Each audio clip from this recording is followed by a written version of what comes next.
이제 8강입니다. 8강. 4차원의 영성 가운데 여러분 생각해 보면 네 가지 부분이죠. 생각, 꿈, 다시 믿음, 꿈, 생각, 말.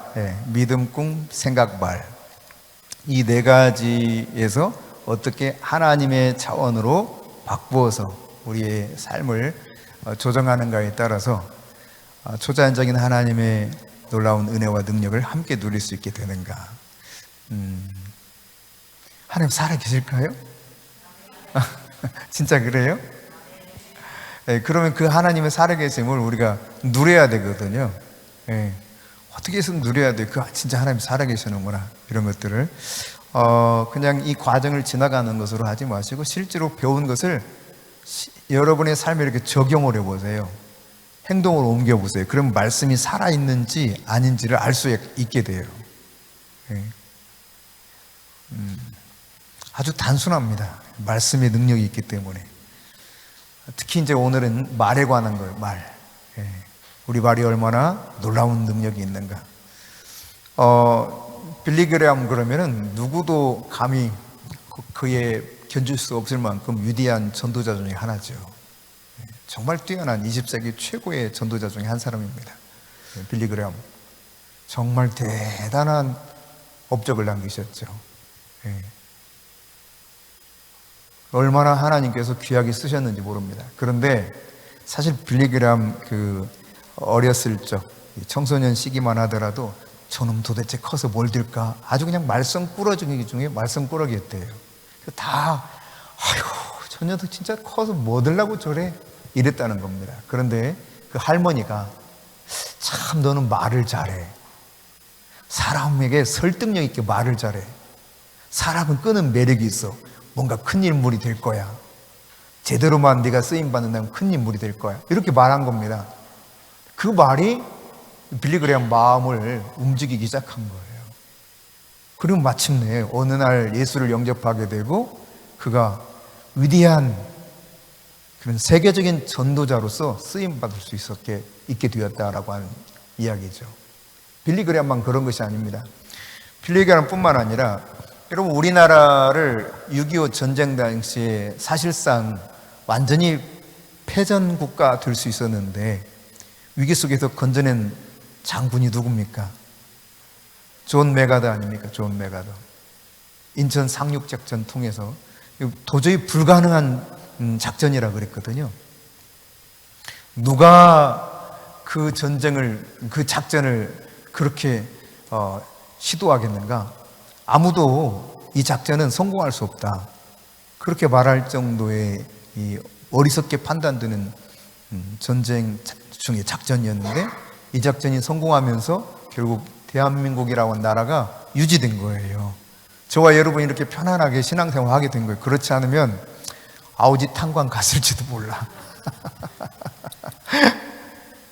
예수 믿는 것 때문에 여러분 얼마나 고통스럽게 북한의 주민들이 살아가고 있는가 몰라서 그렇죠. 저는 뭐 직접 보진 않았지만 북한에서 탈출한 예수 믿는 사람에 관한 그 사람이 쓴 수기를 읽었어요. 이렇게 수기. 근데 너무너무 처참하더라고요. 와, 저 속에서도 예수를 믿는구나. 정말 우리 믿음은 갖다 댈 수가 없어요. 갖다 댈 수가 없어요. 그런 상태에서 예수 믿으라고 하면 몇 명 남아 있을까? 우리 성도 중에 몇 명 남아 있을까?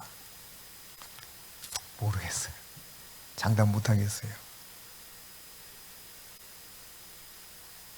우리가 그럴 수 있었던 환경인데 메가더 장군 때문에 이렇게 자유롭게 예배하고 부강한 나라가 됐어요. 세계 10번째 정도 부강한 나라가 됐어요. 자그마한 땅덩어리 지하자원 하나도 없는데 온통 것 다 수입해서 갖다 쓰는데 하나님이 주신 지혜로 놀라운 은혜로 복음의 능력이죠. 말씀의 능력이에요.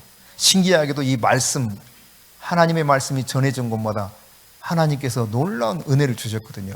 사실 중국이 저렇게 오늘날 떵떵거리면서 잘 살게 된 것도 예수 믿는 성도들 때문입니다. 지하의 성도들 때문인 거예요. 지하의 성도들이 제대로 막 믿음으로 살면서 중국이 일어나기 시작했거든요. 저렇게 또 핍박하고 있으니까 또 어느새 기울어 갈지 그건 알 수 없는 것입니다. 지금은 우리가 G2야, 우리가 미국을 완전히 짓누를 수 있어, 조금만 기다려봐, 이렇게 하고 있을지 모르지만 언제 어느 순간 어떻게 무너질지 아무도 모르는 거예요. 주님만이 아시죠. 주님만이. 근데 이 메가다 장군도 역시 아주 그냥 맨날 싸움질이에요. 싸움질. 쌈박질만 해. 여러분 맨날 싸우고 들어오면 부모가 얼마나 속 터져, 그죠? 금방 얘가 나오죠? 저 집 둘째가 그랬다니까.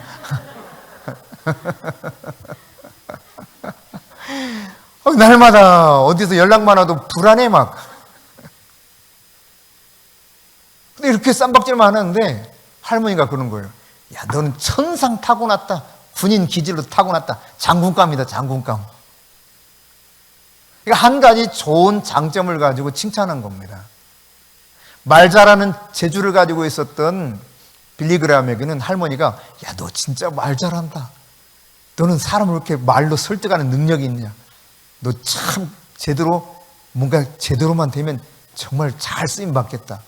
이렇게 싸움 잘하냐? 야, 너 군인 기질을 아주 타고났구나. 장군감이다. 그게 인생을 바꾼 거예요. 그러니까 여러분, 말이 얼마나 놀랍게 역사하는가를 우리 인생을 통해서도 알 수 있는 거거든요. 사생아로 태어났습니다. 이 아이는 사생아로 태어났기 때문에 자라면서 얼마나 놀림받았는지 모릅니다.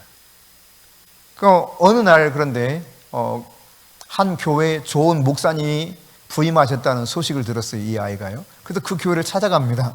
그랬더니 목사님이 딱 보더니, 와, 너 진짜 멋지게 생겼구나. 야, 어쩜 이렇게 너 멋지니? 너 니네 아빠 닮았구나. 맞아, 니네 아빠 닮아서 그래. 아빠가 누군지도 모르잖아요. 사생아인데. 근데 그 다음 말이 그래요. 너 아빠 하나님 닮은 거야. 하나님 닮아서 그래. 야, 너 진짜 훌륭한 사람 되겠다. 멋진 사람 될 거야. 이렇게 한마디 했거든요. 이 아이가 완전히 생각이 달라진 거예요. 그러면서 결국은 미국의 테네시주 주지사까지 한 인물이었습니다. 그러니까 여러분, 말 한마디가 인생을 이와 같이 엄청나게 바꾼단 말이죠. 늘 놀림받으면서 눌려있던 사람이 이렇게 바뀌어요. 커다란 인생의 장애물은 우리의 환경이 아니에요. 우리는 나는 여건상 그럴 수 없었다라고 말할 사람들이 참 많습니다. 나 환경이 너무나 열악하고 힘들어서 나는 어쩔 수 없이 이렇게 됐다라고 말할지 몰라요. 그러나 그렇지 않습니다. 진짜 인생의 걸림돌 장애물은 뭐냐? 나야, 나. 제가 지난 주일날 일부 예배 설교를 제가 했었어요. 그 일부 예배 설교 가운데서도 말씀드렸지만 우리 인생을 그냥 가로막을 수 있는 장애물은 아무것도 없습니다. 그 어떤 것도 우리 인생을 막아설 게 없어요. 그냥 일순간 막아서는 것처럼 보일 뿐이에요. 단지 내가 스스로 내 인생을 가로막을 뿐이에요. 근데 이것을 다 환경 탓으로 들리거든요. 환경 탓으로. 여러분, 사생아가 되었든 뭐가 되었든 성경에서 보세요. 성경에 보면 사생아도 하나님 앞에 붙들려서 사사로 쓰임받아요. 그런가 하면 8째 아들 취급도 당하지 못했어. 아들들 다 데려오라고 해도 아들로도 취급받지 못했던 다윗은 하나님이 가장 인정하면서 내 마음이 너무너무 합당한 자야. 내가 하고자 하는 모든 일을 나는 다윗을 통해서 다 이룰 거야. 이렇게 말씀하시고 그를 높이 세우셨습니다. 그러니까 인생의 걸림돌은 따지고 보면 아무것도 없어요. 하나님이 나를 이 세상에 보내실 때는 뭔가 그분의 목적이 있거든요. 그분의 의도가 있습니다. 정말 아름다운 뜻이 있어요. 이 뜻을 위해서 세상에 보내신 거예요. 이것이 이루어지지 못하도록 방해하는 절대적 요소, 그건 개인 자기 자신밖에 없어요. 그 사실들을 여러분이 잘 기억하시기 바랍니다. 자, 그러면 48쪽에 여러분이 한번 체크리스트 10가지를 잠시 한번 체크해 보도록 하겠습니다. 자, 여러분이 한번 그 자신의 그 점수를 한번 옮겨서 합산해서 기록해 보시고요. 내가 어떻게 말을 하고 있는가 스스로 평가해 보실 수 있기를 바랍니다. 자, 욥기 2장 6절부터 10절을 같이 읽어보겠습니다. 여호와께서 사단에게 이르시되 내가 그를 내 손에 붙이노라. 오직 그의 생명은 해하지 말지니라. 사단이 이에 여호와 앞에서 물러가서 욥을 쳐서 그 발바닥에서 정수리까지 악창이 나게 앉으라. 욥이 제 가운데 앉아서 기와 조각을 가져다가 몸을 긋고 있더니 그 아내가 그에게 이르되 당신이 그래도 자기의 순전을 굳게 지키느뇨? 하나님을 욕하고 죽어라.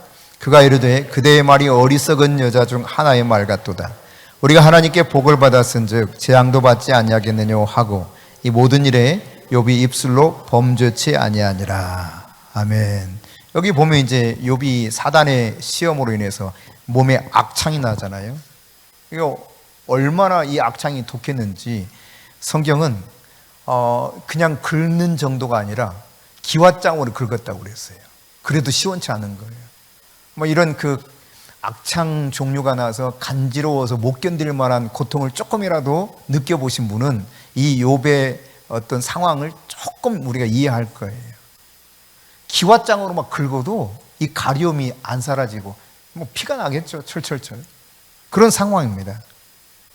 그런 상황에 이제 우리가 알아야 될 것이 뭔가 하면 이 사단이 이런 시험이 있는데 어떤 상황에서 이 시험이 과연 이루어지고 있는가라고 하는 것입니다. 6절에 보면 어떤 조건 속에서 이것이 진행되고 있습니까? 생명은 해하지 말라는 하나님의 말씀의 조건 속에서 조금 더 다시 말하면 이 모든 일들조차 사단이 공격을 한다 할지라도 사단 스스로 할 수 있다는 겁니까? 아니라는 거예요. 하나님의 허락이라는 전제하에서만 가능하다고 하는 것을 보여주고 있습니다. 그러니까 여러분 우리가 어둠의 영에게 공격을 받아서 어떤 일이 닥친다 할지라도 염려할 필요가 없어요. 사실 하나님의 허락하에서만 돼요. 하나님이 허락했다면 그것조차 나에게 선한 역사로 일어날 것이 아니겠습니까? 그러니까 염려할 필요 없는 거예요. 그냥 나는 주님만 바라보면 되는 겁니다. 여러분 사단은 철저히 하나님의 통제하에 있어요. 통제하에. 이걸 깨달아야 돼요. 그렇지 못하면 사단에 대해서 너무 크게 생각해. 그러니까 사단의 존재를 무시해서도 안 되지만, 그러니까 성도가 빠지는 두 가지 함정. 첫째는 사단을 무시합니다. 이 시대에 무슨 마귀가 있다고 그래. 아이고 옛날 시대나 귀신이 있을까 말까. 무슨 귀신이 있어. 이렇게 생각하고 예수를 믿는 이들이 있습니다. 이건 참 몰라도 너무 모르는 거예요. 성경을 너무 무시하는 거예요. 하나님을 모르시는 분입니다. 성경은 이 악한 존재가 있다고 하는 사실을 계속 언급하고 있어요. 그래서 C.S. 루이스는 어둠의 영, 마귀가 속이는 두 가지가 이거라는 거예요. 하나는 사단의 존재를 무시하게 만든다. 이거. 무지로 말미암아. 두 번째 뭐냐? 사단을 너무 무서워하게 만들어요. 이게 사단의 전략 가운데 하나예요. 근데 우리가 깨달아야 될 건 하나님의 통치하에 사단도 역시 있다는 사실이에요. 여러분 사무엘상 16장 보십시다. 사무엘상 16장 14절.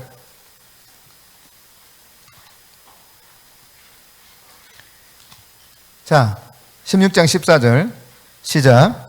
여호와 영이 사울에게서 떠나고 여호와께서 부르시는 악령이 그를 번뇌하게 한지라. 보세요. 악령도 누구의 통치에 있다는 것을 보여줍니까? 여호와 하나님 통치 아래 있다는 걸 보여줘요. 사무엘하로 넘어갑니다. 사무엘하 24장. 사무엘하 24장 1절 시작. 여호와께서 다시 이스라엘 향하여 진노하사 그들을 치시려고 다윗을 격동시키사 가서 이스라엘과 유다의 인구를 조사하라 하신지라. 그러니까 여호와께서 이 교만한 마음을 아시고 그것도 이렇게 다시 탁 사단으로 하여금 치게 만들어요. 다윗이 그래서 넘어진 일도 바로 이런 결과 중에 하나였다고 하는 사실을 이야기하고 있죠. 역대상 21장 1절입니다. 자, 같이 읽습니다. 사탄이 일어나 이스라엘을 대적하고 다윗을 충동하여 이스라엘을 괴수하게 하니라. 그럼 인구조사의 동기가 사실 자기가 얼마나 군사력이 대단한가 이걸 좀 보여주고 싶었거든요. 뽐내고 싶었거든요. 근데 어떻게 말합니까? 사탄이 이스라엘 대적하기 위해서 충동시켰다는 거예요. 근데 이것을 하나님께서는 아까 우리가 살펴봤던 것처럼 사무엘하 24장에 보니까 여호와 하나님이 그 일도 역시 그렇게 하도록 하셨다는 거죠. 자, 고린도전서 5장 5절입니다. 고린도전서 5장 5절 좀 몇 군데 더 찾아볼 거예요. 자, 같이 읽습니다. 이런 자를 사단에게 내주었으니 이는 육신은 멸하고 영은 주 예수의 날에 구원을 받게 하려 함이라. 이런 자는 음행하는 자입니다. 음행하는 자.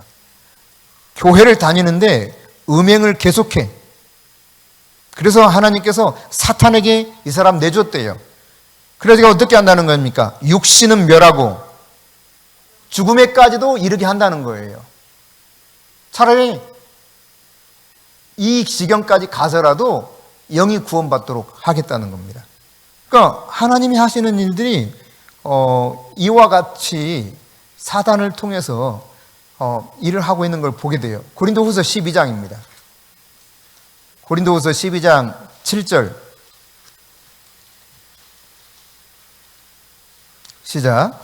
여러 계시를 받은 것이 지극크므로 너무 자만하지 않게 하시려고 내 육체에 가시 곧 사단의 사자를 주셨으니 이는 나를 쳐서 너무 자만하지 않게 하려 하심이라. 사단의 가시를 주셨다는 거예요. 사단의 가시.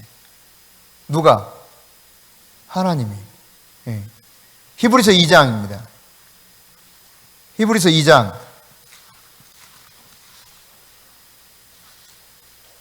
14절. 자, 같이 읽습니다. 자녀들은 혈과 육에 속하였으며 그도 또한 같은 모양으로 혈과 육을 함께 지니심은 죽음을 통하여 죽음의 세력을 잡은 자 곧 마귀를 멸하시며. 예. 왜 인간이 죽게 되는가? 죽음의 세력 곧 사망 권세를 가지고 있는 마귀가 있기 때문에 죄로 인한 결과로 이 죽음이 온 것이죠. 그러나 이 모든 세력을 멸하시기 위해서 주님이 이 땅에 오셨다는 것이에요. 그러니까 사단의 능력은 항상 이처럼 제한되어 있다는 것을 깨달아야 돼요. 하나님의 통치 아래서 제한을 받고 있다. 능력도 제한받고 있고 활동도 제한받고 있어요. 그것이 이제 욥기 우리가 살펴본 6절, 5절은 여기 지금 나와 있지 않는데 5절과 6절에 보면 사단이 활동하는 범위도 하나님이 딱 한정을 해줍니다. 너 여기까지다. 처음에는 여러분, 야, 욥에게 손대지 마. 재산 다 네가 알아서 해도 돼. 이랬잖아요. 재산 한꺼번에 싹 가져갑니다. 재산 다 잃어요. 그리고 욥의 자녀들이 싹 죽습니다. 이거 하나님이 허락해요. 여기까지다, 여기까지. 그러니까 사단이 뭐라고 해요? 아, 자기가 저렇게 괜찮으니까 저러지요. 그래? 너 그러면 목숨은 건드리지 마. 네 마음대로 해. 그래서 악한 독종이 온몸에 다 일어나게 만든 거예요. 그러니까 사단의 능력도 제한이 있고 하나님께 제한을 받고 사단이 활동하는 범위도 제한을 받고 있다는 사실이에요. 그렇다면 여러분, 우리가 하나님께 대한 믿음을 가지고 있다면 여러분 안심할 수 있어요, 없어요? 예, 물론 고달플 수는 있겠죠. 그런 일이 없으면 좋겠지만 있을 수도 있어요. 근데 이것이 사실상 따지고 보면 엄밀하게 보면 우리 죄 때문이거든요. 1차적으로. 근데 어쨌든 여러분 이와 같이 하나님의 통치와 허락하에서만 사단이 활동할 수 있다. 그런데 사단이 그렇게 욥을 그렇게 치고 나니까 얼마나 힘들겠어요. 고통스러워하는데 가장 그래도 이해하고 좀 같이 뭔가 도와서 어서 이 아픔을 이겨낼 수 있도록 용기를 낼 수 있게 해줘야 될 아내가 이제 어떻게 하라고 말합니까? 9절이에요, 9절. 뭐라고 말해요? 언제까지 이렇게 믿음 지킬 건데? 그리고 뭐라고 하랍니까? 하나님을 욕하고 죽어버리라는 거예요, 차라리. 만일에 여러분 입장 바꿔놓고 한번 생각해 봐요. 여러분이 욥의 아내였어. 그러면 어떻게 할 것 같아요? 하루아침에 재산이 싹 사라져버렸고 동방에서 제일 큰 부자라 그랬거든요. 그러니까 보통 부자가 아니야. 어마어마한 부자예요. 근데 한꺼번에 싹 재산을 잃었고 자녀들도 싹 죽었어. 그러면 이제 자기도 몸이 완전히 망가질 대로 망가졌어. 아내가 보고는 아휴, 그래도 하나님 믿는다고 하니까 속이 막 우라통이 터지는 거예요. 그 속에서 하는 말이에요. 당신만 믿음 있냐? 당신만 순전해? 그래! 잘 믿어! 하나님 욕하고 죽어버려 차라리! 뭐 이런 상황인 거예요. 근데 여러분 같으면 어떻겠는가? 라고 하는 겁니다.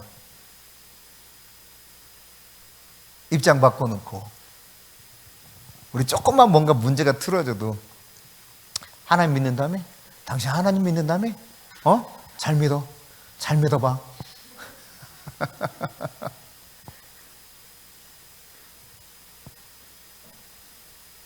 그럴 가능성들이 많이 있다는 말이죠. 예. 그러니까 사탄의 책략에 결정적으로 동조하는 그런 사람이 누가 될 수 있는가? 가장 가까이 있는 사람. 사단의 세력에 결정적으로 동조해서 나를 힘들게 할 수 있는 사람. 가장 가까이 있는 사람입니다.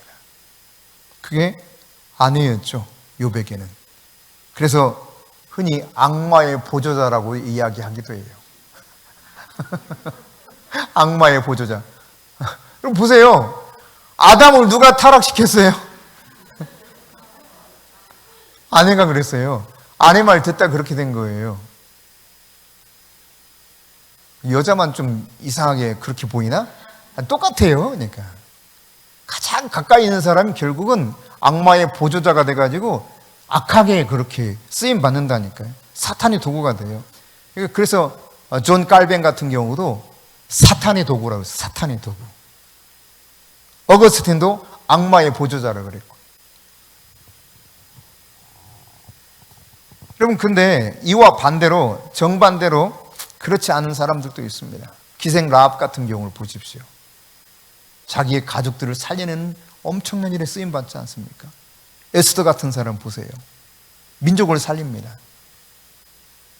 그러니까 어떻게 내가 받아들이고 말하느냐가 참 중요하다는 걸 깨닫게 돼요. 부인의 말에 대해서 욥이 어떤 대답을 지혜롭게 하는가. 여러분 거기 10절 보세요. 거긴 좀 잘못 나왔어요. 10절입니다. 같이 읽어볼까요? 시작. 그가 이르되 그대의 말이 어리석은 여자 중 하나의 말 같도다. 우리가 하나님께 복을 받았은즉 재앙도 받지 아니하겠느뇨 하고 이 모든 일에 욥이 입술로 범죄치 아니하니라. 그렇습니다. 복을 받았은즉 재앙도 받을 수 있지 않겠느냐. 욥기 1장 21절에 보면은 이미 욥이 유사한 이야기를 한 적이 있죠. 주신 이도 여호와시요 취하신 이도 여호와시니 내가 여호와를 향하여 어떻게 하겠냐는 거예요. 그분을 찬송하는 거예요. 주실 때는 주신 목적이 있으신 거고 앗아갈 때는 앗아가는 목적이 있는 것입니다. 우리가 그걸 다 헤아릴 수가 없죠. 하나님의 무궁한 지혜를, 하나님의 놀라우신 그 섭리를 다 알 수가 없어요.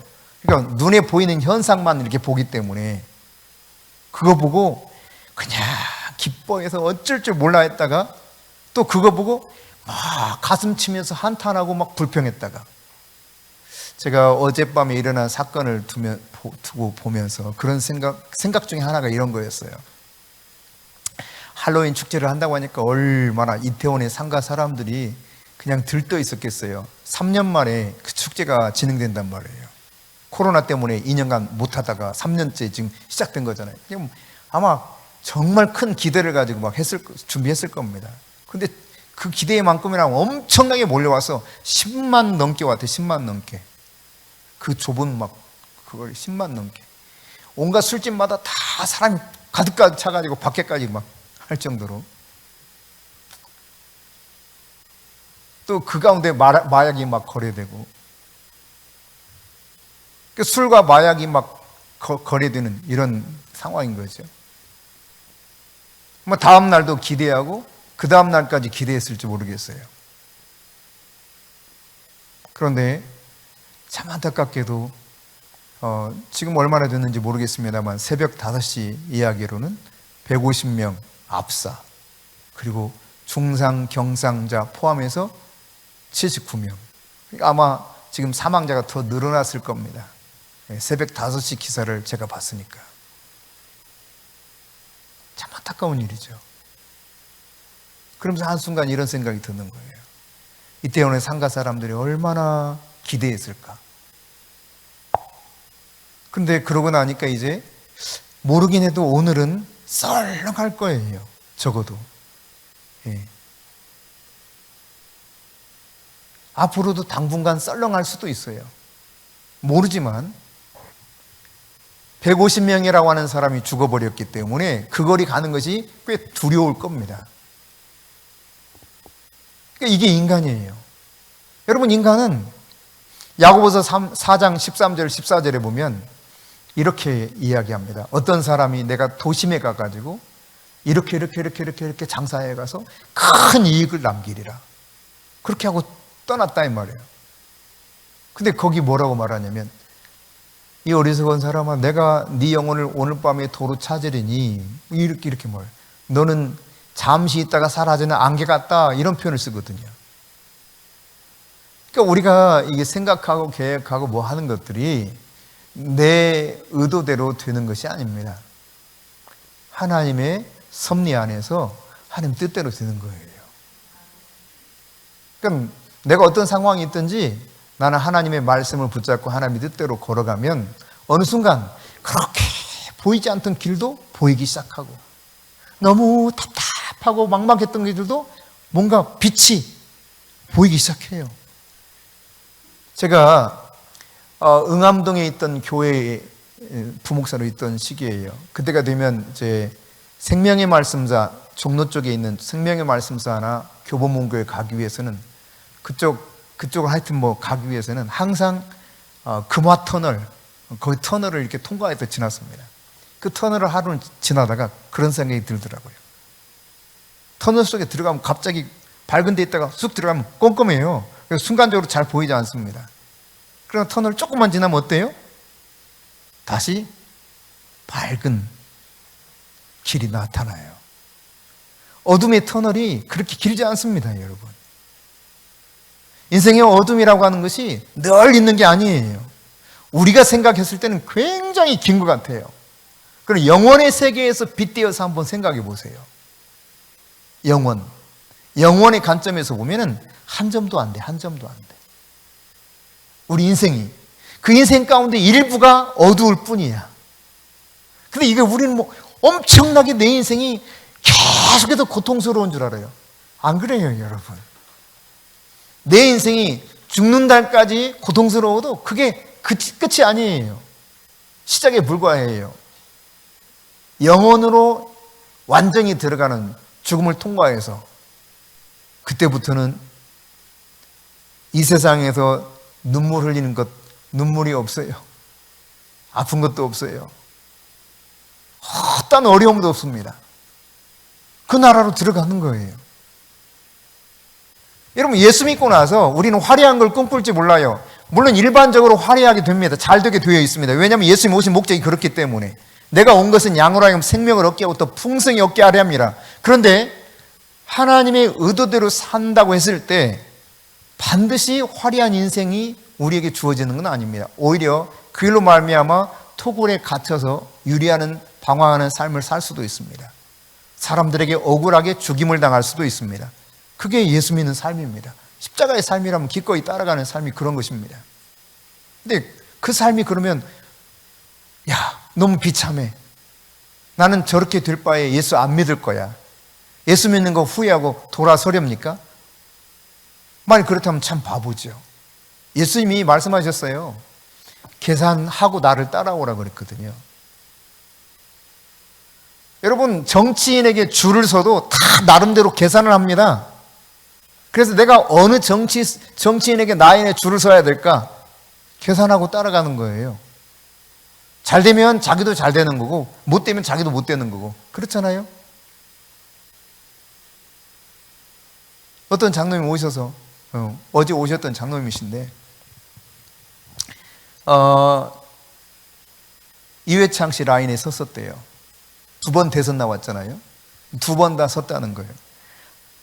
한 번이라도 됐으면 자기 국회의원 배지 달았을 거래요. 근데 2번 다 결국은 이회창 씨 낙선하고 결국 자기도 그렇게 되었다.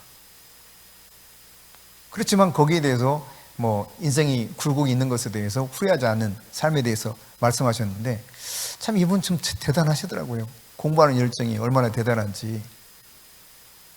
요한계시록 책을 사가지고 하루에 8시간씩 정독했대요. 2주 동안. 하루에 8시간씩 정독하면서 2주 동안 꼬박 공부를 했대요. 그거 보니까 가지고 왔어. 그거 사인해달라고. 근데 아주 거기에 깨알같이 막 자기가 이렇게 깨달은 거, 어떤 거, 쫙 다 정리를 해놨어요. 고시 공부하던 사람이라 아주 그냥 공부를 철저히 했더라고요. 아이, 외부의 사람들이 이렇게 열심히 공부를 하는데.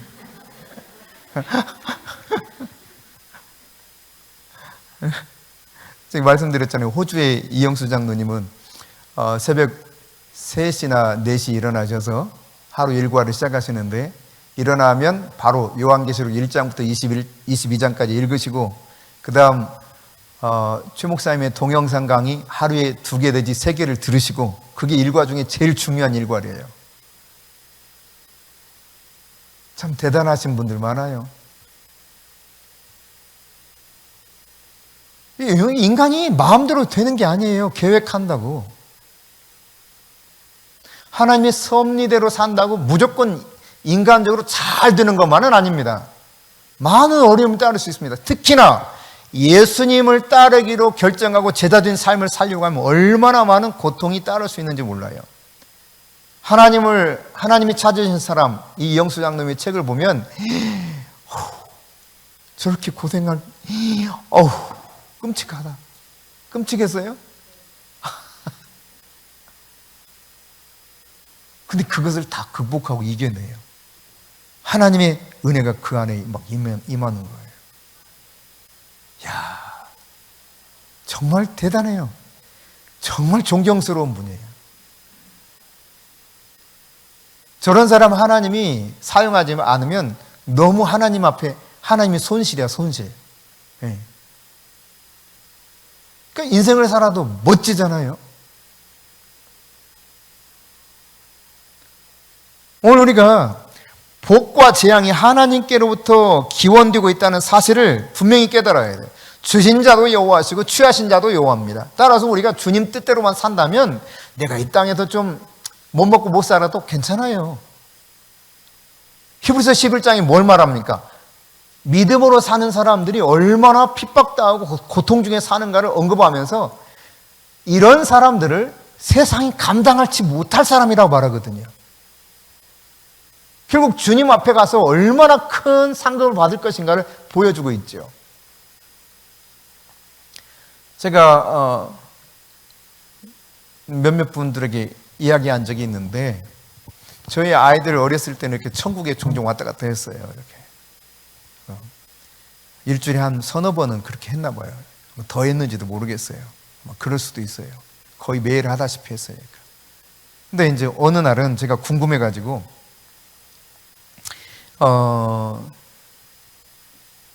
사도 바울 선생의 집이 어떻게 생겼는지, 천국이 어떻게 생겼는지 한번 천사에게 안내를 받아서 한번 가봐라.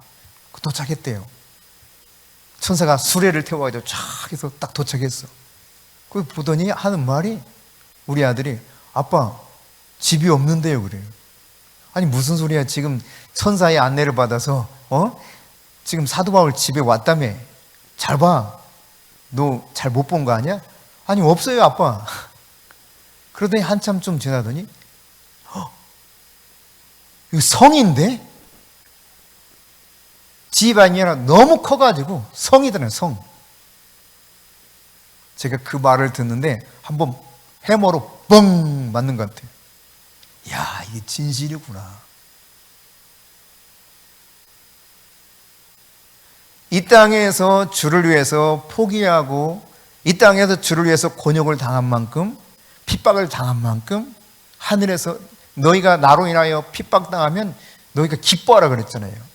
왜? 하늘에서 받을 상이 큰이니라. 야, 진짜로구나, 진짜로구나.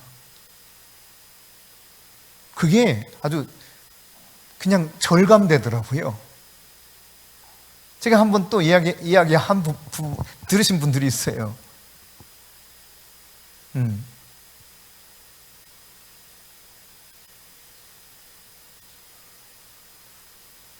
하루는 궁금하잖아. 내 집은 어떻게 만들어지고 있는가. 야, 아빠 집 어떻게 생겼니? 한번 가서 봐. 그랬더니 지금 지어지고 있대. 아직은 완성 안 됐대요. 아, 그래? 그러더니 방에 아빠 면류관 2개가 있다 그래. 되게 궁금해. 또 다음날 아직 2개인데? 엄마 집. 엄마 집도 2개야. 어느 날 또 가서 어때? 뭐 차가 있어? 근데 지어지고 있는데 엄마 방에 면류관이 3개다 그럼. 하나가 늘어난 거예요. 너무 궁금해. 제가 물었어요. 이유를 한번 여쭤봐. 그랬더니 잠시 있다가 하나님이 그러시더래. 엄마가 진실하게 회개해서 면류관이 하나 늘었다는 거예요. 너무 궁금한 거야. 뭘 회개했는지도 궁금하거니와 면류관을 받을 만큼의 회개니까 그럼 나도 그 회개하면 면류관 받을 거 아니야. 너무 궁금해서 물었어요. 그럼 도대체 뭘 회개했는지 한번 여쭤봐라. 그랬더니 잠시 뒤에 하나님께 대답을 듣고 말하는 거예요. 하나님도 모르신데 제가 그 말 듣고 또 해머로 뻥 한 대 맞은 것 같았어요. 성경에서 보면 하나님이 우리의 죄를 기억하지 않는다 그랬거든요. 우리의 죄를 용서하실 뿐만 아니라 기억을 못한대, 기억을. 근데 얘는 그런 말씀을 모르는 때였어요. 너무 어려가지고. 성경이 진실이 오르구나, 진실이 이르구나. 여러분이 이 땅에서 뭐 좀 복이 오고 재앙이 오고 여기에 너무 일비할 필요 없다는 이야기입니다. 정말 영원토록 큰 상급을 누리기 원한다면 하늘나라에 상급을 쌓아야 돼요. 성경에도 말하잖아요. 좀과 동록이 해야지 못하는 곳에 상급을 쌓아라. 네. 뭐 주시기도 하고 취하시기도 하는 이가 그분이시니까. 욥의 인생을 여러분이 잘 아시지만 욥의 말년에 어떻게 되었습니까? 정확하게 갑절로 하나님 복을 주십니다. 자녀들도 그대로 주시고 이 양소 뭐 할 것 없이 정확하게 2배를 주셔요. 그러니까 하나님은 절대로 우리에게 손해를 끼치는 삶을 살도록 만들어 놓지 않으셨어요. 그러니까 하나님을 신뢰하면 돼요. 그리고 사탄이 아무리 그냥 활개를 치고 난리를 쳐도 우리가 두려워할 필요가 없다. 왜? 하나님이 허락하는 범위 내에서만, 하나님이 허락해주는 능력 안에서만 이게 뭐 활동하는 거지 그 범위를 벗어날 수가 없어요. 그걸 여러분이 확실히 믿어야 돼요. 자, 우리가 인생을 살아가면서 때로 내 인생 왜 이래요? 이럴 때가 있습니다. 이사야 29장 보십시다. 그럼 성경은 뭐라고 우리에게 말하고 있는가? 이사야 29장 16절 누가 찾으신 분이 큰 소리로 읽어보세요. 시작. 못 찾았어요?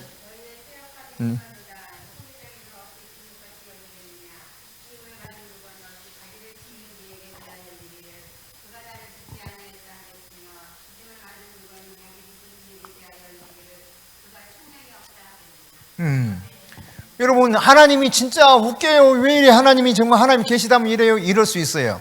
근데 하나님 말하고 있는 거예요. 야, 토기장이하고 토기하고 비유를 통해서 말하는 거죠. 말하는 거예요. 지음을 받은 물건이, 아니, 나 왜 이렇게 만들어 놨어요? 얘가 그런 적 있어요? 없어요. 그냥 물건을 만든 사람 마음이에요. 왜? 그래서 얘는 여기 이렇게 쓰임 받는 거예요. 그냥 컵으로서. 똑같은 유리로 만들어도 다양하게 만들 수 있거든요. 똑같은 사기로, 토기로 만들어도 아주 다양한 그릇들이 만들어집니다. 임금님 앞에 갈 수 있는 토기도 있지만, 그러나 여러분, 요강도 있어요. 요강. 요강이 뭔지 아시죠? 만든 사람 마음이야. 근데 그렇게 쓰임 받으면 귀한 거예요. 왜 내 인생이 이렇게 힘듭니까? 주님의 의도가 다 있어요. 우리는 다 몰라요. 날 향한 주님의 뜻이 있어요. 나를 통해서 하나님의 믿음이 무언가를 증명되길 원하고, 날 향하신 하나님의 목적과 나를 통해서 일하신 하나님의 능력을 당신은 드러내기 원하시는 거예요. 내가 그분 앞에 한 걸음 한 걸음 순종하며 가기만 하면 되는 거예요. 참 기구한 인명으로 태어난 사람들 많지 않습니까? 대표적인 사람 가운데 하나가 오프라 윈프리 같은 사람입니다. 너무너무 기구한 운명 속에 태어났을 뿐만 아니라 버림받고 그냥 자기 사촌 오빠들한테 또 그냥 그 이외에 다른 사람들한테 강간을 수도 없이 당해요. 너무너무 비참한 인생을 삽니다. 그러나 하나님이 그를 세우시고 사용하시는 거 보세요.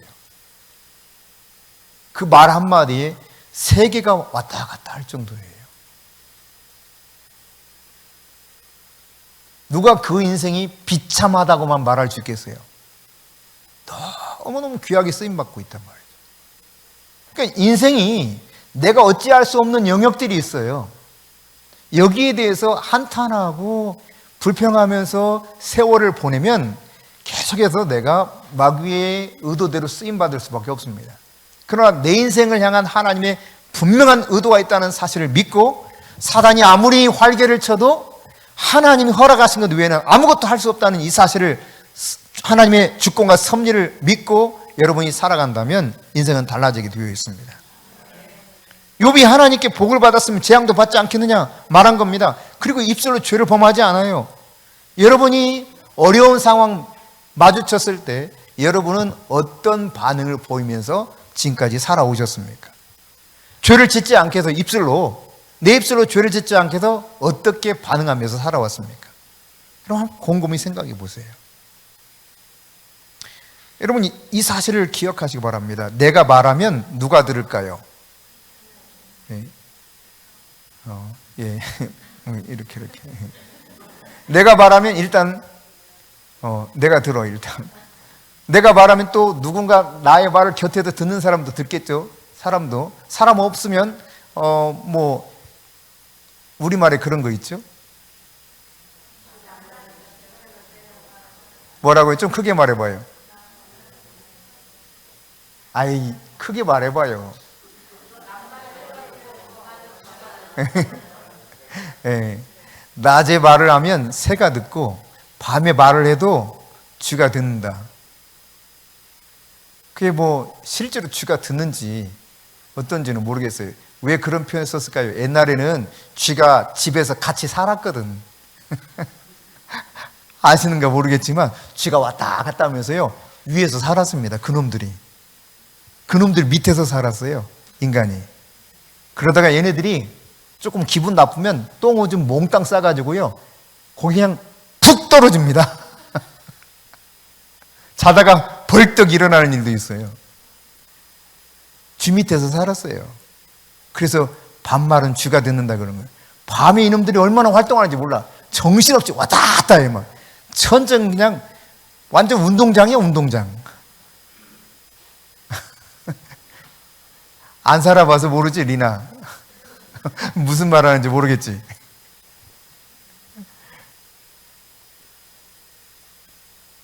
근데요, 누가 듣느냐? 마귀가 들어요, 마귀가. 여러분이 말하는 거 다 마귀가 듣습니다. 누가 또 듣느냐? 여러분이 말하는 거 다 하나님 듣고 계십니다. 자, 민수기 넘어가 봅시다. 민수기 14장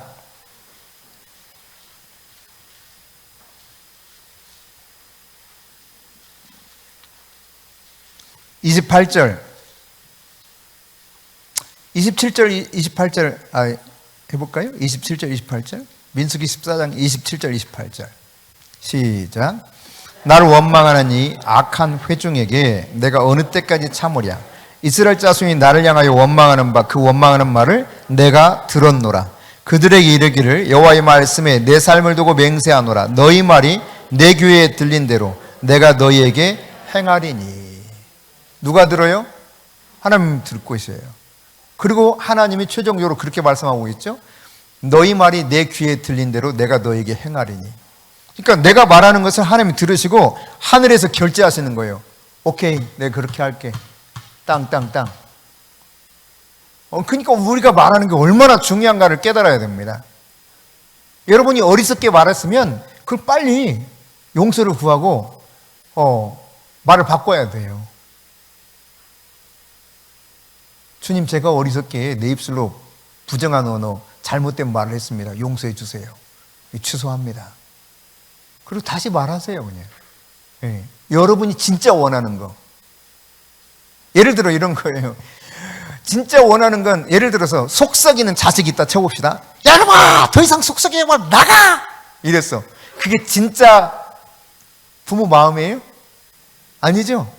근데 그 말을 듣고 마귀가 이 아이의 말에, 아이의 마음에 나갈 거야! 하고 나가게 만듭니다. 네, 그 말에 그런 거예요. 근데 진짜 원하는 그게 아니거든. 이놈아, 정신 차려야. 야, 너 그러지 않기 원해. 이거거든요. 그러니까 혼낼 것을 따끔하게 혼을 내. 진짜 원하는 게 뭔가를 말해야 되는데 진짜 원하는 건 말을 안 해. 왜냐면 너무 화가 막 북받쳐가지고 원하지 않는 걸 막 말을 해요. 정반대로 말을 해요. 그게 정반대로 하지. 당연한 거예요. 그러니까 결과는 자기 입에서 나온 대로 가는 거예요. 근데 그걸 두고 아니 저래도 저놈이 그런다고 이래요. 참 답답한 일이죠. 이거 원하는 걸 말해야 돼요. 원하는 거를. 내가 원하는 걸. 근데 이게 감정을 다스리지 못하면 원하는 걸 말하기 힘들어요. 그 생각과 믿음과 꿈 말이라고 그랬잖아요. 그러니까 내 생각이 하나님의 말씀으로 이렇게 탁 조율되지 못하면, 다스림을 받지 못하면 이게 하나님이 말씀하셨던 의도와 달리 다른 말을 하게 됩니다. 감정대로, 사탄이 충동하는 대로. 그러다 보니까 결과는 내가 원하는 것이 아닌 정반대의 결과가 나와버리는 거예요. 여러분, 하나님을 향해서 그러므로 믿음의 고백을 드릴 수 있기를 바랍니다. 하나님을 향해서 계속 믿음의 고백을 하세요. 말씀을 딱 붙잡고, 말씀에 나타나는 말씀을 딱 붙잡고 그냥 믿음으로 고백하세요. 하나님 이렇게 하신다고 그랬죠? 저는 하나님 말씀을 믿어요. 하나님 내 인생 가운데 이렇게 하실 것을 믿습니다. 선포하는 거예요. 그걸 하나님이 들으신다니까요. 들으시고 하나님이 약속하셨기 때문에 하나님은 약속에 취약하셔. 그걸 아셔야 돼. 하나님 약한 게 없는데 약한 게 한 가지 있다면 하나님 약속에 취약하시다. 옆 사람에게 아셨어요? 하나님이 약속에 취약하시대요.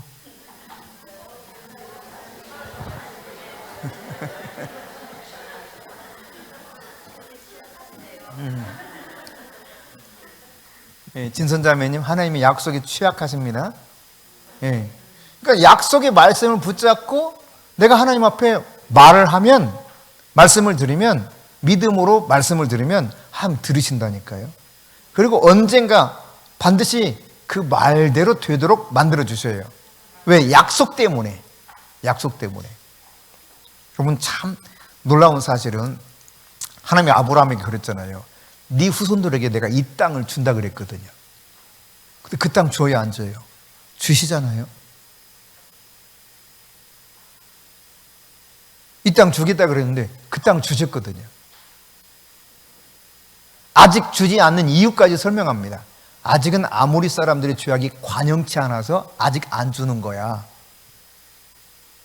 그런데 너희 후손 중에 이제 저 애굽으로 가서 400년 동안 종사를 할 텐데 그 이후에 와가지고 이 땅을 차지하게 될 거야. 좀 너무 먼 이야기고 어찌 보면 아휴 그러지 말고 내 인생 가운데 뭐나 좀 해줘요. 나 살아 뭐 좀 해줘요. 이럴 법 하잖아요. 근데 아브라함은 하나님 약속을 그냥 믿습니다. 네. 그는 땅 하나 얻어요. 땅 하나 딱 해쪽 속에서 산 막벨라 굴. 네. 막벨라 굴. 이거 하나 사요. 그게 무덤이죠. 나중에 무덤으로 사용했죠. 네. 지난번 가가지고 우리가 이번에 거기에 방문했다 왔는데 그거 하나 사서 무덤 하나. 지금 그 무덤도 지금은 나뉘어가지고 아랍 지역, 이스라엘 지역 또 나눠져 있더라고요. 그래서 이쪽은 못 가. 유대인들은. 우리 이방인은 아무데나 다 갈 수 있는데. 어쨌거나 여러분 아브라함 현세에는 그 막벨라 굴 하나 얻은 게 다야. 근데 아브라함이 약속했거든요. 내가 이 땅을 너희 후손들에게 줄게. 너와 너 후손들에게 줄게. 근데 400년 후에 이렇게 될 거야. 신기하게 진짜 그 시간이 흘러가고 나니까 그 일이 성취돼요. 그 일이 모세와 여호수아를 통해서 놀랍게 성취된단 말이에요. 하나님은 너무너무 신실하십니다. 이사야 선지자를 통해서 수백 년 후에야 일어날 메시아에 대한 예언을 선포하셨잖아요. 근데 정말 그대로 이루어지는 거예요. 다윗이 선포했던 이야기들이 그대로 이루어지는 거예요. 이제 우리는 마지막 이야기만 남아있거든요. 바로 요한계시록 이야기예요. 이 요한계시록 예언의 말씀만 성취되면 이 세상 끝인 거예요. 그 시대로 지금 우리가 접어들어 살아가고 있죠. 네. 하나님은 이렇게 말씀에 취약하시기 때문에 하나님을 향해서 여러분이 말씀을 붙잡고 믿음으로 하나님 앞에 고백을 해라. 어리석게 현상만 보고 그 현상에서 느끼는 불안, 초조, 두려움 이것으로 인해서 인생을 낭비하지 마시고 믿음의 눈으로 바라야 돼요. 성경은 계속 말합니다. 두려워하지 말라.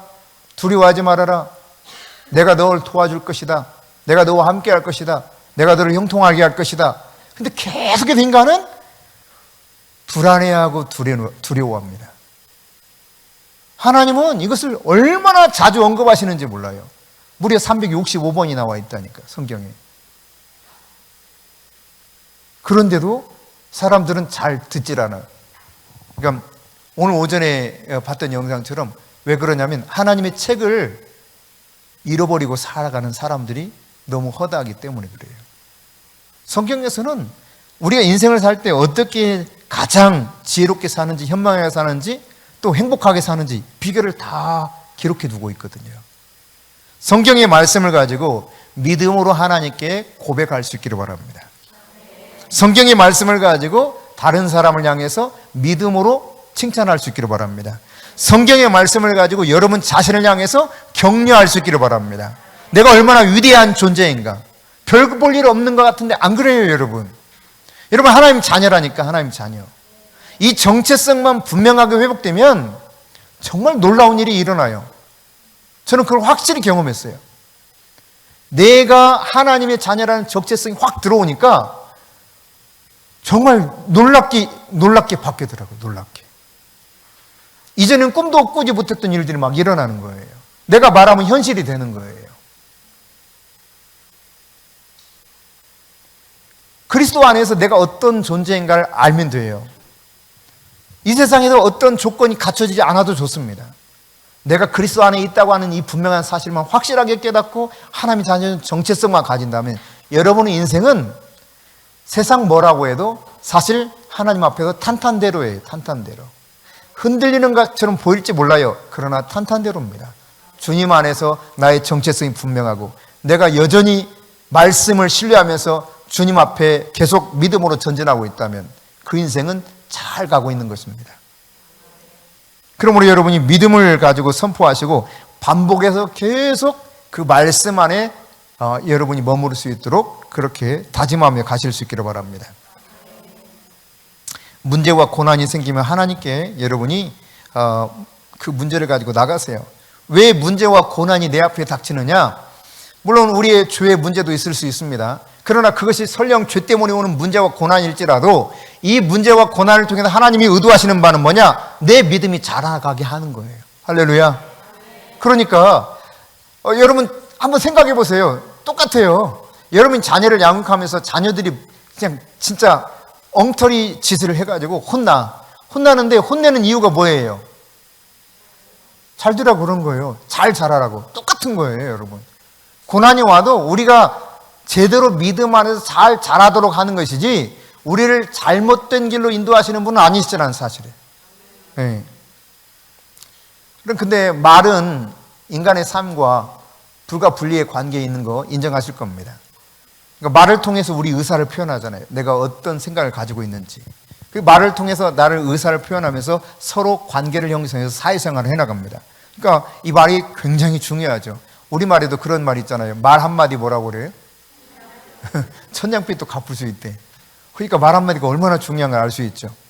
근데 더욱이 성경에서는 말이 얼마나 능력이 있는가. 여러분 마가복음 11장 찾아보세요. 말의 능력에 대해서 여러분 확실하게 알 수 있을 겁니다. 마가복음 11장.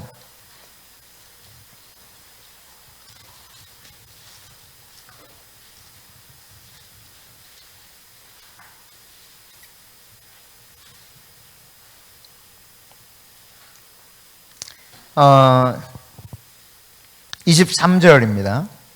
23절 이것만 한번 읽어봅시다. 시작. 내가 진실로 너에게 이르노니 누구든지 이 산더러 들려 바다에 던져지라 하며 그 말하는 것이 이루어질 줄 믿고 마음에 의심하지 않으면 그대로 되리라. 그러니까 말하는 거예요. 산더러 바다에 던져지라 말하고 그냥 그대로 될 것을 믿기만 하면 그대로 된다는 거예요. 그러니까 이 말이 얼마나 능력 있는 걸 보여주는 거죠. 왜 이 말이 나오게 되었냐면 예수님께서 지나가시다가 너무 배가 고프시니까 무화과 나무에서 무화과를 좀 따먹고 싶었어요. 근데 무화과 열매가 없어. 근데 성경은 그렇게 말합니다. 아직 철이 아니라는 거예요. 무화과 날 때가 아니야. 그럼에도 불구하고 주님께서는 이것을 통해서 제자들에게 뭔가 가르치기를 원하셨습니다. 그래서 무화과 나무를 저주하십니다. 그 저주하고 지나갔어요. 돌아올 때 베드로가 그 생각이 나가 이렇게 쳐다봤어. 무화과 나무 어떻게 됐나? 오, 뿌리까지 싹 말라 죽어버린 거야. 그래서 놀래가지고 선생님 아까 그 말씀하셨던 그 무화과 나무 뿌리까지 홀라당 다 말라 죽어버렸는데요. 그러니까 예수님 지금 하신 말씀이 이거예요. 하나님 믿으라. 그리고 너희들이 무슨 말 하든지 이 산더러 저 바다에 옮겨지라 해도 너희 말하는 것이 그대로 이루어질 줄 믿기만 하면 그대로 된다. 말의 능력을 말하는 것입니다. 그러니까 예수님만 그런 것이 아니라 제자들도 그렇게 된다. 제자들만 그런 것이 아니라 이 말씀을 받은 우리에게도 이 말의 능력이 있다는 사실을 가르쳐 주는 것입니다. 너희 말이 내 귀에 들린 대로 내가 너희에게 행하리니. 하나님의 약속이에요. 네. 하나님의 창조와 말도 여러분 너무 분명하게 나타나 있지 않습니까? 하나님이 말씀하셨을 때 하나님이 가라사대에 그렇게 과거 개정 성경에는 되어 있었죠. 그러나 이제 개역 개정에는 하나님이 말씀하셨다라고 표현하고 있는데 하나님이 말씀하셨을 때 이 세상이 다 창조됐습니다. 빛이 있으라. 그러니까 빛 생겨라. 짠 생겨나는 거예요. 제가 말씀드렸죠. 그 청소년 시기에 이 천사 하나 나타나가지고 핑크 뭐? 응? 핑키? 핑키 아닌 것 같은데? 에? 요술 지팡이 가지고 민키? 뭐 하면 짠! 해가지고 막 생겨나고 너무 신기하더라고. 너무 신기했는데 나중에 성경을 알고 나니까 하나님이 창조하셨던 걸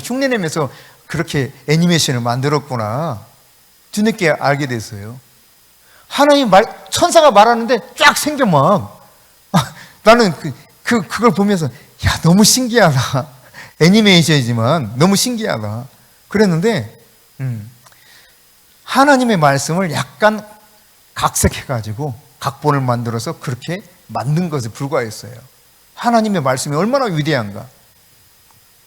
참 대단하잖아요. 나무야, 산들아, 바다야, 생겨라. 각종 짐승들아, 날짐승, 기어다니는 짐승, 저 물고기 짐승들 다 생겨라. 이야, 그 말의 위력이 얼마나 대단한지. 창조의 세계 속에서 나타난 것이거든요. 그러니까 우리가 이런 인간의 말에도 하나님과 같은 완전한 창조의 능력은 없을지 모르지만, 그러나 우리 말 속에 엄청난 능력이 있다는 사실, 심지어 믿지 않는 사람들 말 속에서도 그렇습니다. 믿지 않는 사람들 말 속에서도 말에 힘이 있다니까요. 1990년대에 미국의 휴스턴의 그 투수, 그러니까 메이저리그 투수가 그때 당시 호세 리마라고 하는 이 투수인데, 이 투수가 무려 20승을 했어요. 20승. 그러니까 아주 메이저리그 투수 중에 최고 투수 중에 한 사람이었죠. 너무너무 잘 나가는. 근데 그해 이제 이 구단에서 새로운 야구 구장을 하나 만들었어요. 최신식으로. 근데 딱 그날 첫날 오픈하는 날 이 투수가 쭉 보더니 하고 나서 좌측 펜스가 다른 구장에 비해서 좀 짧아. 약간. 그러니까 에이 젠장, 여기서 이기기는 다 틀렸네. 이 한마디 툭 던졌어요. 근데 놀랍게도 그 시즌, 새로운 시즌이 시작되면서 과거에 바로 그 전해에 20승 투수인데, 새로운 시즌이 시작되면서 새로운 구장에서부터 경기를 시작하면서 이 투수는 자기 홈구장, 다른 사람 구장, 다른 팀의 구장 가서 계속 패배를 하는데 무려 16연속 패배를 합니다. 있을 수 없는 일이 벌어진 거예요. 16연속 패배. 일반적으로 이런 일들이 일어나기 정말 거의 불가사의한 이야기죠. 말이 그렇게 자기 인생을 만들어버려요. 말 권세를 알아야 됩니다. 성령님과 말의 권세에 대해서 우리 생각해 보면, 말이 이 부메랑처럼 돌아온다는 사실을 알아야 돼요. 내가 내 입에서 나가는 말이 나에게도 영향을 미치고 이웃에게도 영향을 미칠 수 있습니다. 잠언 12장 14절 그리고 마태복음 10장 20절 찾아보세요. 자, 잠언 12장 14절입니다. 같이 읽습니다. 시작. 사람은 입의 열매로 말미암아 복록에 족하며 그 손이 행하는 대로 자기가 받느니라. 내가 그러니까 복을 누릴 수 있는 모든 목록이 어디서 생긴다는 거예요? 내 입에서 생긴대. 내 입에서. 제가 이제 최연배 장로님에게 들은 이야기 중에 하나 기억나는 게 있습니다. 이제 장로님이 결혼하기 전에 만나서 신혼여행을 가가지고 몇 가지 이렇게 말씀을 하셨대요. 그 중에 하나가 이런 거랍니다. 몇 가지 약속이라고 표현하셨는데 그 중에 하나가 이런 거였어요. 나는 영업을 잘하는데 관리를 못한다. 그러니 관리는 당신이 알아서 책임져라. 나는 영업하겠다. 그랬다는 거예요. 영업에 자신이 있으니까 이런 표현 하시겠죠. 영업 난 자신이 있는데 나는 관리를 도무지 못한다. 그럼 당신이 관리를 해라. 그렇게 말대로 했어요. 그리고 관리는 훨씬 권사님이 잘한다고 판단이 됐기 때문에 관리를 맡긴 거겠죠. 만일에 그렇지 않다고 생각하면 맡기실까요?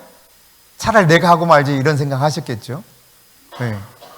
근데 그렇게 했던 결과 중에 영업은 본인이 잘 해내시고 관리는 권사님이 잘 해내시니까 나름대로 사업이 잘 이렇게 번성하게 됐어요. 그러니까 말한 것을 서로 신뢰하면서 지켜가게 되었을 때 이루어지는 일 중에 하나예요. 아주 간단한 것 중에 하나입니다. 사람은 입의 열매로 말미암아 복록이 딱 거기 족하다는 거예요. 내가 말한 대로, 그 손이 행한 대로 자기가 받는다. 그럼 말은 능력입니다. 말은 능력이에요. 근데 여러분, 우리에게 있어서 가장 좋은 스승은 뭐냐면 성령님. 성령님께 여러분이 민감하게 반응하면서 성령님이 내 안에서 말씀하시는 것을 내가 말하게 되면, 그때는 그냥 단순한 어떤 이런 능력, 그 복록에 족하는 정도의 삶이 아닌 초자연적인 삶이 이루어지는 것을 경험하게 돼요. 그러니까 성령께서 어떻게 해야 될지를 묻고, 그러니까 성령님 이때 내가 어떻게 해야 됩니까? 묻고, 그리고 내가 그 성령님이 나에게 말씀하시는 것을 따라서 내가 하기 시작하면 내 인생의 실수는 훨씬 적어질 것이고, 내가 전혀 이전에는 생각하지 못했던 일들을 경험하게 될 겁니다. 네.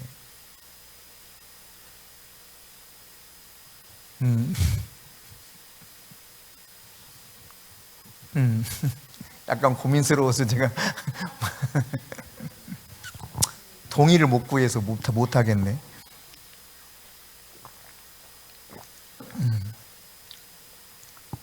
나중에 제가 동의가 구해지면 말씀드릴게요.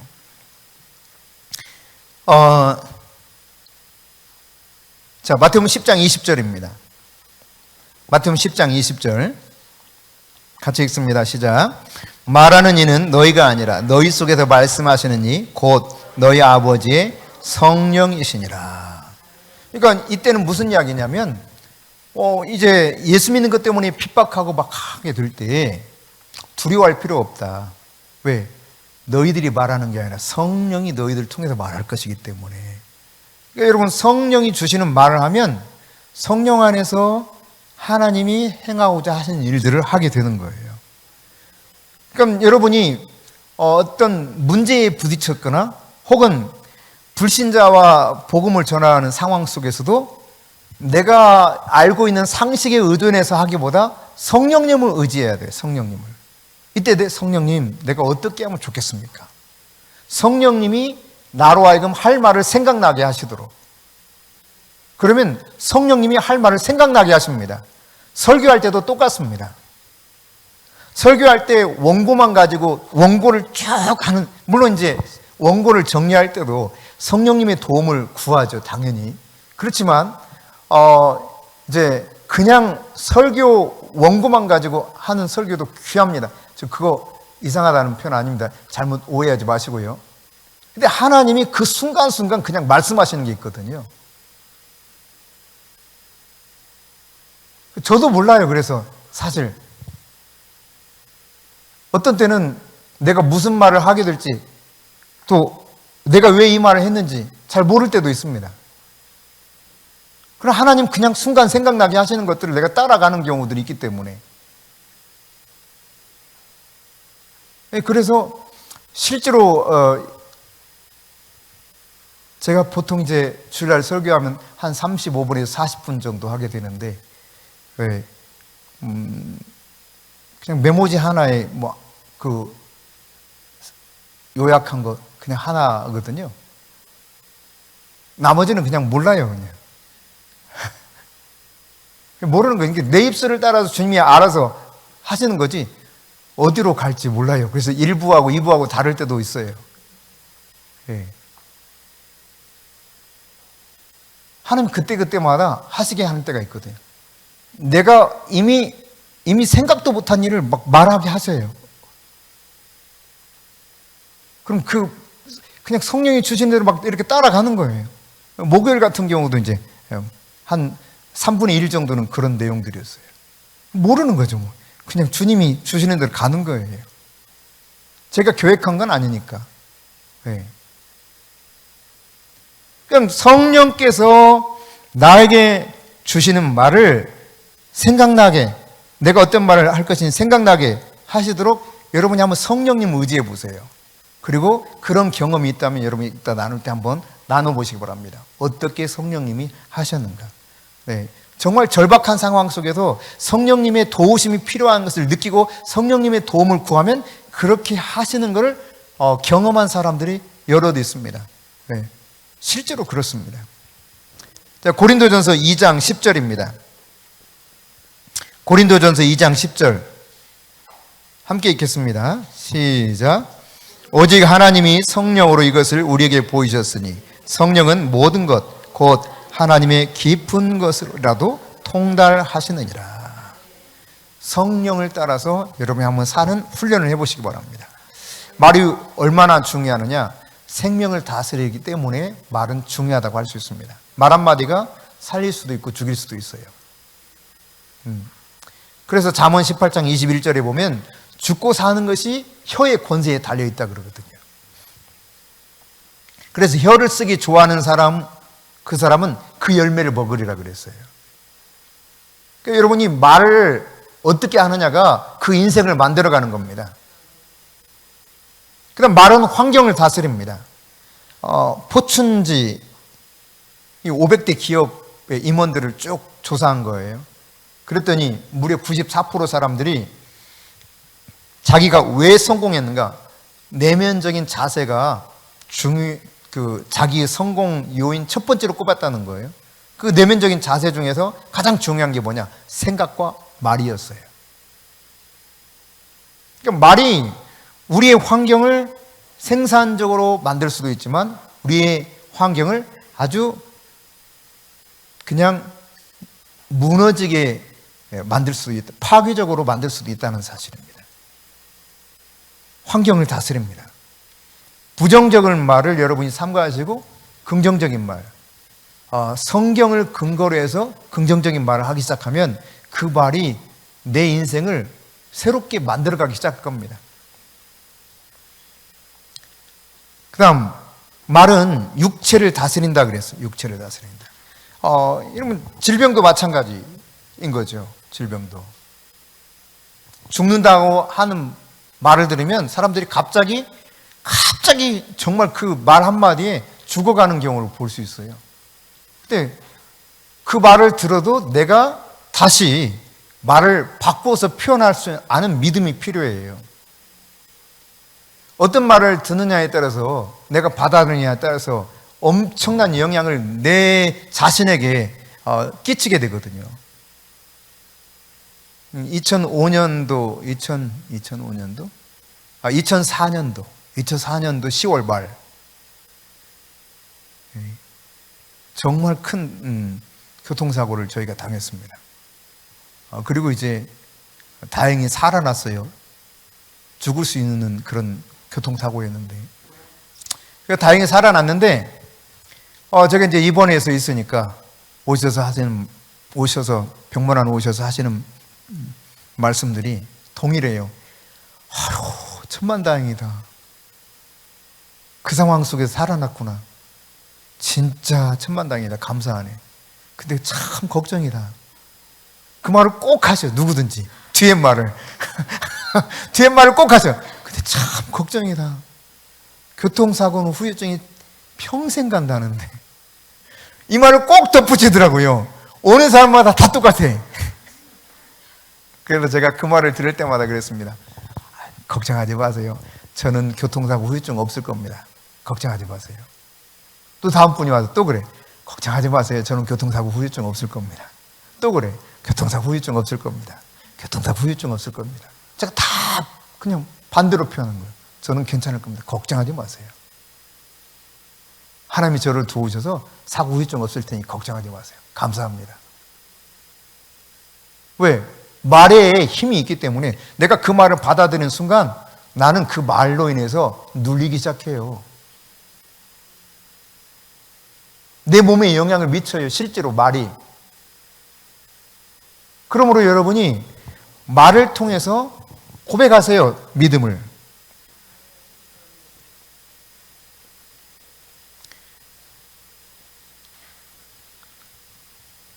여러분이 신체적인 모든 능력도 마찬가지라는 사실을 기억하시기 바랍니다. 불치병이라고 말해도 나는 주님의 손길에 달려있지 그거 아무 상관없다. 하나님의 능하신 손길이라서 나는 회복된다. 괜찮다. 예.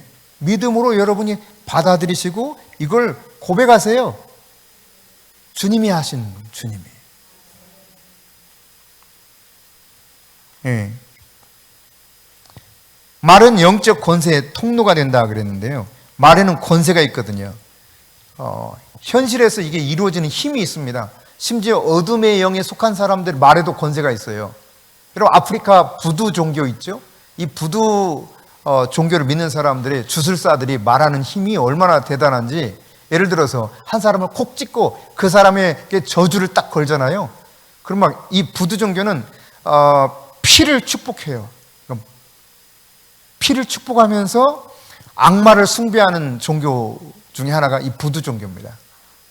이 부두 신이 아주 활발하게 활동하는 나라 중에 하나가 IT.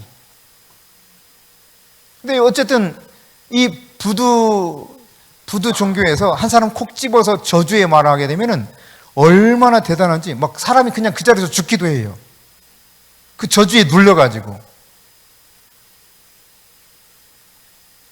그러니까 그만큼 말에 영적인 권세가 있다는 이야기죠. 그러나 이 부두 종교가 그렇게 대단한 영적 권세가 있다 할지라도 예수 그리스도 권세 앞에 꼼짝 못하는 거예요. 나인 하르트 본케의 목사님이 이런 주술사들이 막 와가지고 그런 실제로 이 집회에 나타난 거예요. 주술사 여러 명이. 그러니까 이 주술사 아는 사람들이 막 벌벌벌 떠는 거예요. 그 사람이 저주를 걸면 막 현장에서 죽기도 하니까. 근데 어떤 일이 벌어지느냐? 주술사들이 신처럼 섬기는 나무가 있어. 나무. 커다란 나무.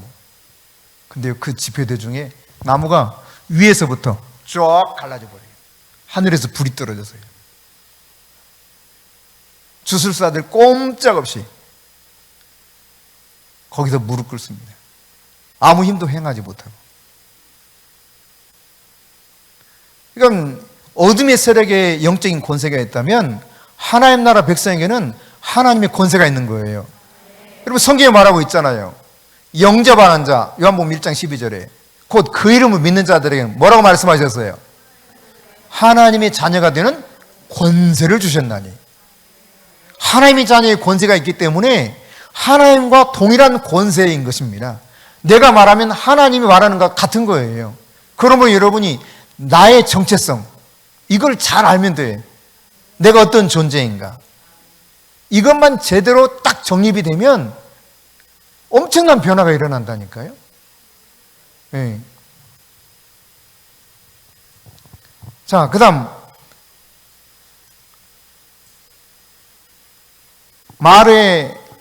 말은 조직의 변화를 가져온다. 예. 그럼 운동선수들이 막 서로 화이팅하면서 했을 때, 서로의 용기를 주면서 했을 때 그 팀이 뭔가 변화가 일어나는 것처럼 말 하나가 조직 전체를 그렇게 바꿀 수 있다는 이야기죠. 여기까지만 하겠습니다. 여기까지만 하겠습니다. 로마서 10장 10절 말씀만 보고 우리 셀별로 같이 나누도록 할까요? 로마서 10장 10절입니다.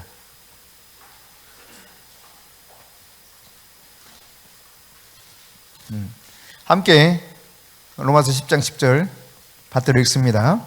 사람이 마음으로 믿어 의에 이르고 입술로 시인하여 구원에 이르느니라. 아멘. 이 구원은 전반적인 영역에서의 구원입니다. 이건 단순히 내가 천국 가는 구원만을 말하고 있는 것이 아닙니다. 홀리스틱 설베이션이에요. 모든 삶의 전반적인 영역 속에서 하나님 구원을 베푸시는 능력이 어디에 있느냐? 네, 내가 마음으로 믿고 내가 입술로 시인할 때. 할렐루야.